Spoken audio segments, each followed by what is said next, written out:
Assalamualaikum warahmatullahi wabarakatuh. Assalamualaikum. Pemirsa Sipuku TV, saat ini kita bersama pengamat politik Dr. Andus Bagindo Togar Butar-Butar. Bang Bagindo, selamat sore Bang Bagindo. Sore, Assalamualaikum buat semua. Iya, sehat nih Bang? Alhamdulillah, Buyur sehat. Bang, terkait dengan hasil survei terkini dari Litbang Kompas terkait Calon presiden. Ya, elektabilitas calon presiden 2024 ini sepertinya Pak Prabowo Subianto ini leading, Bang. Iya. Bahkan hampir mencapai 27%. Ya. Bang Bagindo melihatnya bagaimana nih, Bang? Ya. Ini saya sebenarnya kalau ngelihat dari beragam rilis yang dilakukan oleh beragam lembaga survei yang kredibel, nama Pak Prabowo dan beberapa lain seperti Ganjar, Anies, Pak RK, Sandiaga Uno itu masih seputar itu. Ada di 7 besar masih sekitar nama itu semua yang berkembang. Sampai sekarang belum ada yang beranjak dari tokoh-tokoh baru yang menanjak masuk di atas 7 besar, belum ada.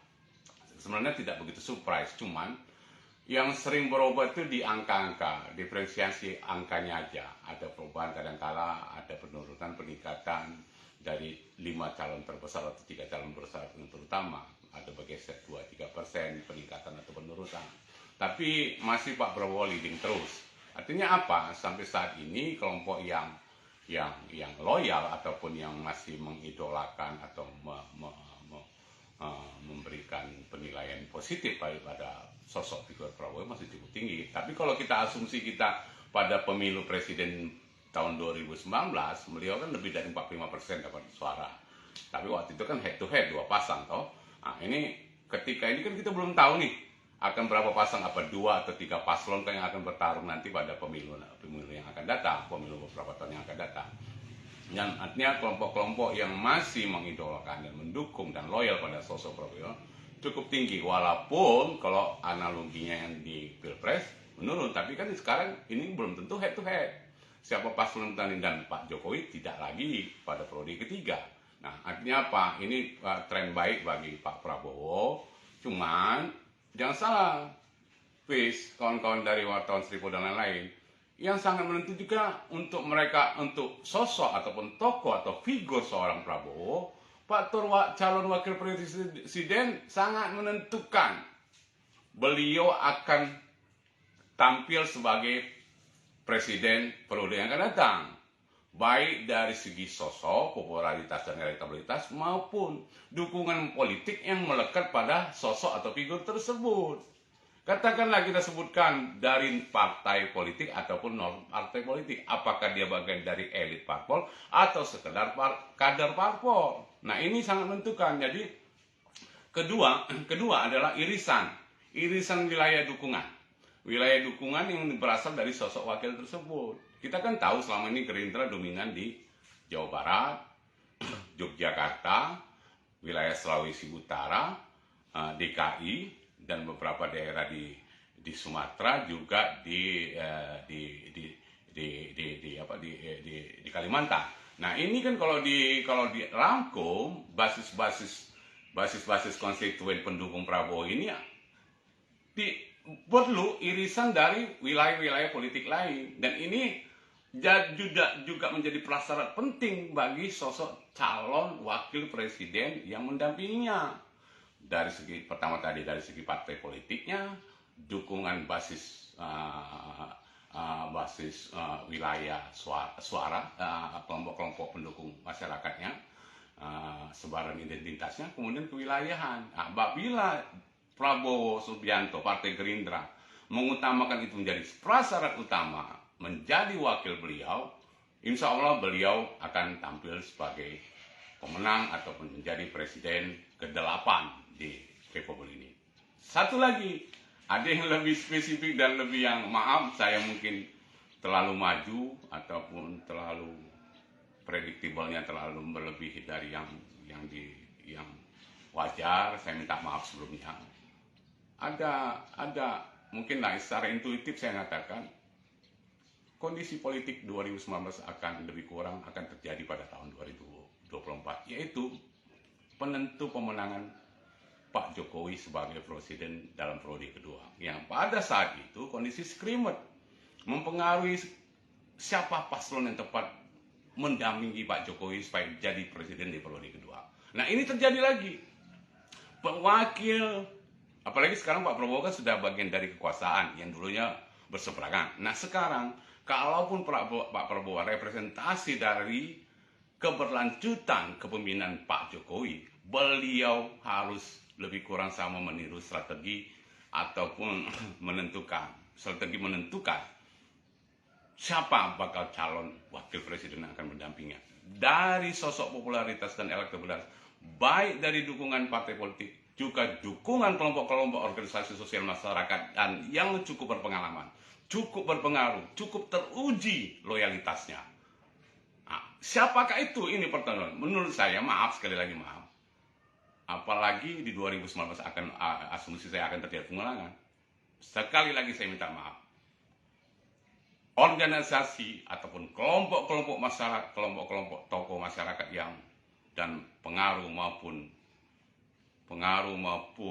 wibawanya sangat besar sejak Republik ini berdiri, yaitu ada pada organisasi masyarakat keagamaan Nahdlatul Ulama. Di mana waktu itu Pak Ma'ruf Amin hampir 70% solid dukungan NU mengarah pada Jokowi Ma'ruf. Dikarenakan faktor Pak Ma'ruf Amin dan dukungan dan kesepakatan para ulama-ulama besar atau kiai-kiai besar yang ada di Nahdlatul Ulama, mulai di tingkat pusat sampai ke daerah. Itu terjadi soliditasnya. Nah, apalagi waktu itu asumsinya harus sekitar 70% dengan kondisi politik yang agak gonjang-ganjing kemarin. Tapi bila saat ini dukungan lebih dari 70%, sangat berpeluang besar. Tingkat kemungkinan itu sangat kecil kalau gagal jadi pemenang calon presiden, jadi presiden pada masa yang akan datang. Saya pastikan, terkhusus bagi Prabowo, apalagi calon lain juga mungkin berlaku. Bila berpasangan yang berasal dari dukungan politik ini ya, bukan dukungan lembaga partai politik, tapi dukungan sosial kemasyarakatan secara politik itu diberikan oleh Nahdlatul Ulama, maka itulah capres terpilih pada pemilu yang akan datang. Bang Bagindo, bagaimana dengan calon-calon lain seperti Ganjar Pranowo, Anies Baswedan, termasuk juga beberapa calon mungkin figur-figur lain lah yang memang memiliki katakanlah menjadi ketua parpol yang ada saat ini. Itu peluangnya gimana menurut Bang Bagindo? Dari awal sudah sebutkan tadi, ada yang murni jadi elit tokoh atau pimpinan puncak partai, itu yang paling berpeluang. Cuman persoalannya hasil dari elektoral mereka selama ini kan, sampai di mana hasil mereka ketika menghitung pileg maupun pileg, dukungan masyarakat. Coba lihat. Nah, kalau Gerindra kan cukup besar. Kalau kita sekarang tokoh parpol yang juga berharap masuk dalam bursa calon presiden atau wakil presiden adalah Pak Erlangga, Pak Agus Harimurti, Pak Zulkifli Hasan, Muhaimin Iskandar. Kan itu yang kebetulan ketua partai juga tokoh publik. Tapi sekarang bagaimana dukungan elektoral mereka terhadap partai politik mereka? Apalagi yang memang pengurus parpol tadi tidak bagian dari kelompok pucuk pimpinan, atau mungkin sekedar kader biasa atau simpatin biasa. Otomatis yang diutamakan, diprioritaskan adalah pucuk pimpinan dari partai politik tersebut.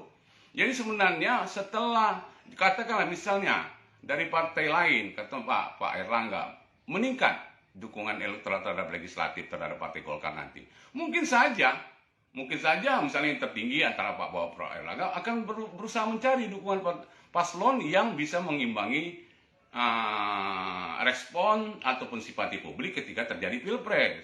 Makanya itu tadi, pileg mempengaruhi, kemudian sosok itu tadi, popularitasnya,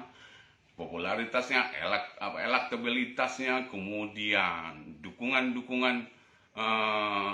kelompok-kelompok sosial kemasyarakatan ini yang secara pengalaman, ya kan, secara jumlahnya, masifnya keanggotannya, militansi dan loyalitasnya. Nah, kalau ini terjadi, maka akan menguntungkan siapapun capres yang akan mencari pendamping tepat sangat mempengaruhi signifikan jumlah peningkatan suaranya yang akan mengarahkan mereka pada pemenang Pilpres nanti. Nah, ini ada pada sosok, kalau kita lihat dari hasil survei, mengacu pada survei Litbang Kompas, dengan tidak berpihak pada siapapun, yang 1 tahun lebih terakhir inilah angka-angka inilah sosok nama ini yang beredar Dari hasil survei yang lain juga lembaganya. yang mau LSI, indikator, poltreking, macam-macam. Iya. Ini nama-nama ini yang beredar. Nah, sampai sekarang kalau kita khusus bicara tentang sosok yang memperoleh suara tertinggi sekarang, Pak Prabowo Subianto, saran kita menurut saya, kalau katakan saran mungkin terlalu maju ya, tapi ya maaf, itu tadi sebelum katakan maka kalau kita agak berlebihan memprediksinya atau berpilihan memberikan tanggapan ataupun ya respon-respon yang mungkin dianggap yang ya mau mengatakan belum tentu ya tidak akademik, tidak rasional, tapi prediksi saya Pak Prabowo itu kalau mau menjadi pemenang dalam tanda kutip wajib bersanding dari memperoleh dukungan dari organisasi masyarakat secara politik. Dan sampai saat ini yang terbesar adalah sekali lagi maaf, saya harus menyebutkan organisasi masyarakat Nahdlatul Ulama yang sampai sekarang, apalagi di saat ketika Pak Ma'ruf sangat teruji, ketika mereka sikap politik ini ataupun dukungan politik diberikan pada satu paslon, efektif di lapangan, cenderung linear. Nah, ini mungkin saya lihat kalaupun ada bukan perubahan tapi sedikit cuman pergeseran, akan lebih kurang akan terjadi lagi pada pemilu yang akan datang, yang prediksi di 2024 atau di atas 2024. Nah, 2019 siapapun itu kira-kira sangat harus mempertimbangkan dukungan politik yang berasal dari organisasi sosial kemasyarakatan keagamaan yang bernama Nahdlatul Ulama. Terima kasih. Oke, Bang Bagindo, nanti kita akan lihat perkembangan lebih lanjut ini, peta perpolitikan untuk tingkat nasional ini. Makasih Bang Bagindo. Makasih. Ya, pemirsa Sipuku TV, terima kasih tontonannya kita barusan. Assalamualaikum warahmatullahi wabarakatuh. Waalaikumsalam warahmatullahi wabarakatuh.